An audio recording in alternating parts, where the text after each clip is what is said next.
গভীর রাতে তারা কে ছিল? বাড়ির পাশেই একটা নতুন কবরস্থান হয়েছে। আগে ছিল না। একটা বাচ্চাকে কবর দেওয়ার পর থেকে সমাজের লোক মিলে এখানে কবর করার জন্য সিদ্ধান্ত নেয়। অবশ্য আমরা রাজি ছিলাম না, কারণ আমাদের বাড়ির একেবারে সামনেই ছিল, তাই একটু আপত্তি করতে হয়েছে আমাদের। অনেক বাধা দেওয়ার পর কবরস্থান তৈরির সিদ্ধান্ত নষ্ট করে দিই আমরা। এরপর থেকে শুরু হয় সকল ঘটনা। রাত প্রায় 12টা।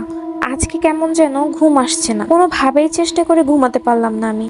হঠাৎই দেখতে পেলাম যে জায়গাটায় ছোট বাচ্চাটার কবর ছিল, সেই জায়গাটায় কিছু লোকজন দাঁড়িয়ে আছে। সেদিন আমার মা বাবা বাসায় ছিল না, কোনো এক কাজে কোথাও গিয়েছিল। তো যাই হোক, আমিও বাইরে যাব না বলে সিদ্ধান্ত নিলাম।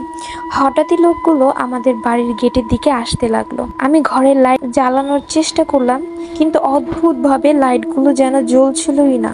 সেই লোকগুলো আমাদের বাড়ির দরজার কাছে এসে বারবার নানা রকম ভয়ঙ্কর ভয়ঙ্কর শব্দতে ডাক দিচ্ছে। আমি ভয়ে ভয়ে দরজার দিকে এগিয়ে গেলাম। গিয়ে দরজা খুলে দেখলাম একটা ছোট্ট বাচ্চা।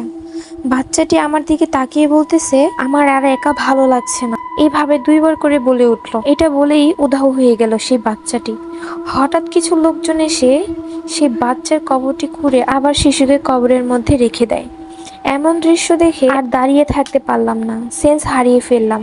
পরের দিন সেন্স ফেরার পর চোখ মেলে তাকিয়ে দেখলাম আমি আমার রুমে। আর পরে বাবার কাছে জিজ্ঞেস করে শুনলাম আমাকে নাকি সেই দিন সেই রাতে শিশুর কবরের পাশে সেন্সলেস হয়ে পড়ে থাকতে গ্রামের সবাই দেখেছে, এবং দেখা মাত্র গ্রামের সবাই এগিয়ে গিয়ে বাড়িতে এনেছে আমাকে। পরবর্তীতে একটা হুজুরকে সবকিছু বললে সে বলে সেখানে কবরস্থান করতে দিলে ভালো হবে। পরে আমরা সেখানে কবরস্থান করার জন্য নিজেরা উদ্যোগ নিয়ে কাজ করে কবরস্থান তৈরি করি।